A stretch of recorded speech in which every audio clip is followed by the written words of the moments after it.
مساء الخير، عاملين ايه؟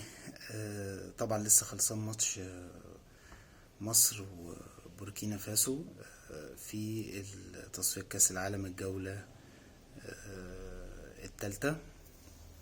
طبعا اول حاجة ما تنسوش اللايكات والسبسكرايب، ضروري.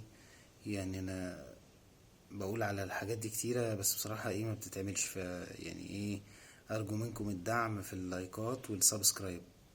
ضروري تفعيل زر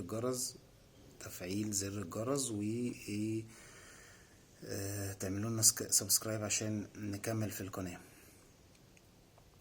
اول حاجة هنتكلم على ماتش المنتخب.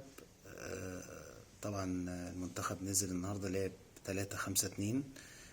كابتن حسام لعب بالشناوي وربيعة وعبد المنعم وحمدي فتحي. محمد هاني، تريزيجيه على الشمال، في النص مروان وإمام وزيزو، وقدام محمد صلاح ومصطفى محمد. لعب بطريقة 3-5-2. هو طبعا نزل الشوط الأول، طبعا استغل الجماهير، وجود الجماهير طبعا ضغط. أول نص ساعة المنتخب لعب حلو جدا جدا جدا جدا، أحرز جونين في أول 8 دقايق أو 9 دقايق من تريزيجيه، بصراحة جونين حلوين، كل واحد أحلى من التاني. بعد النص ساعة ابتدى يهدى الريتم شوية، بس برضو المنتخب كان متحكم في الكورة. يعني ده الشوط الاول بصراحة، عمله كويس جدا المنتخب.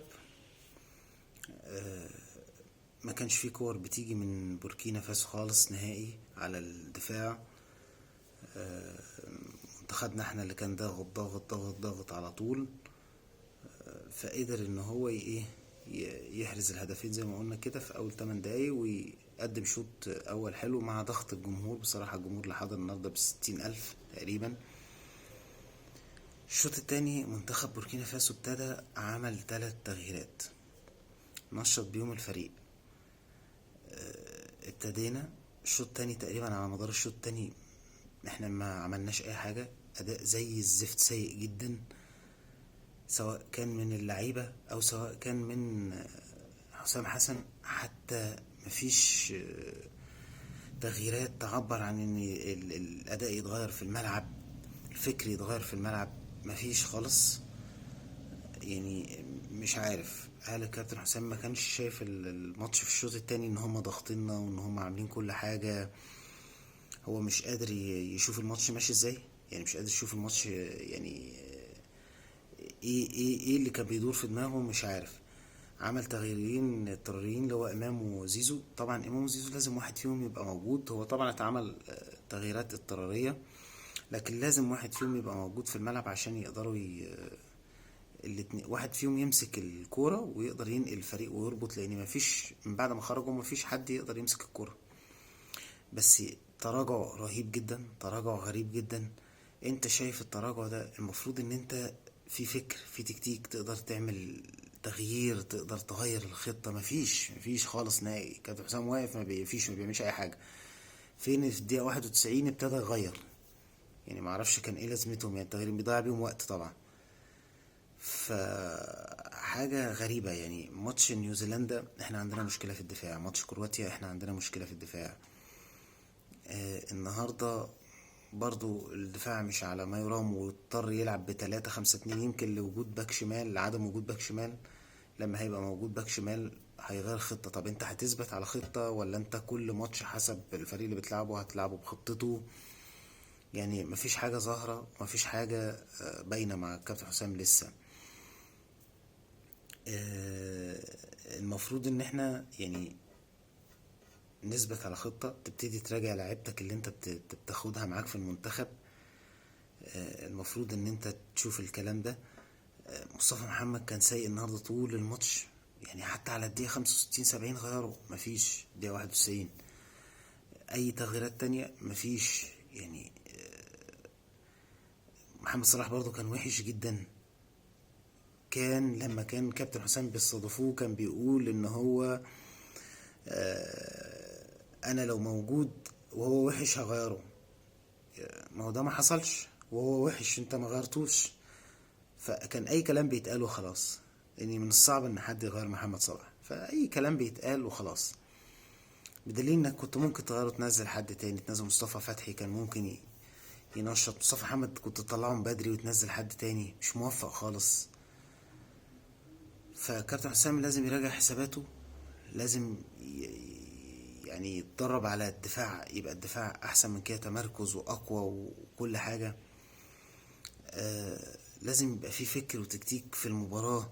لو دخل فيك جون وضغطك الفريق التاني، تقدر انت تغير الخطة، تقدر تعمل ايه، تقدر تغير لعيبة، تتنشط.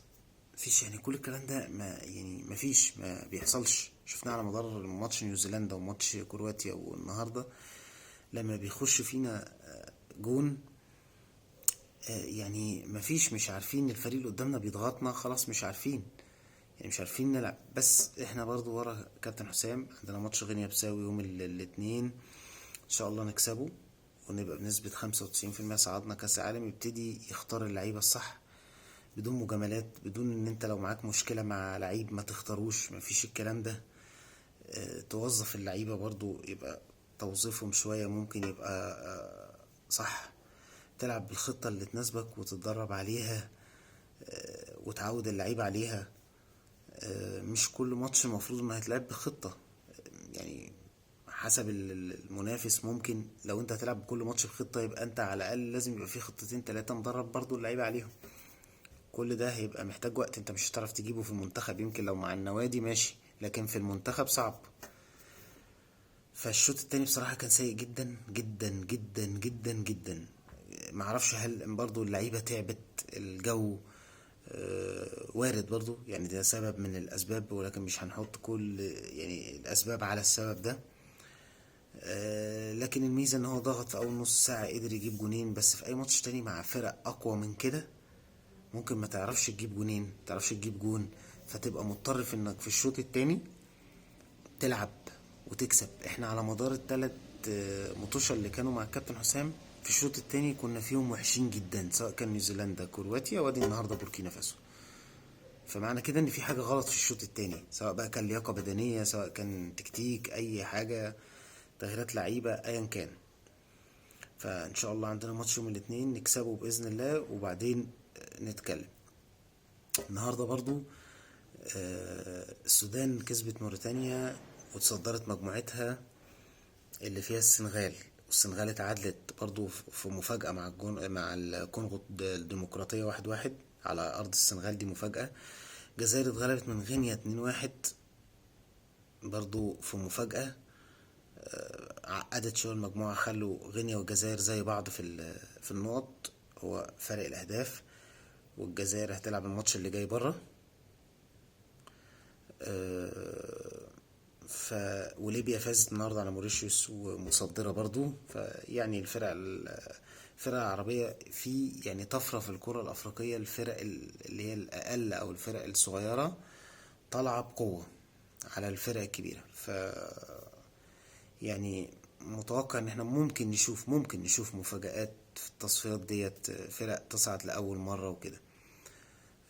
ان شاء الله باذن الله يبقى لينا فيديو تاني نقدر ان احنا نتكلم فيه عن منتخب مصر برضو قبل يوم الاثنين باذن الله، وماتش غينيا بيساو.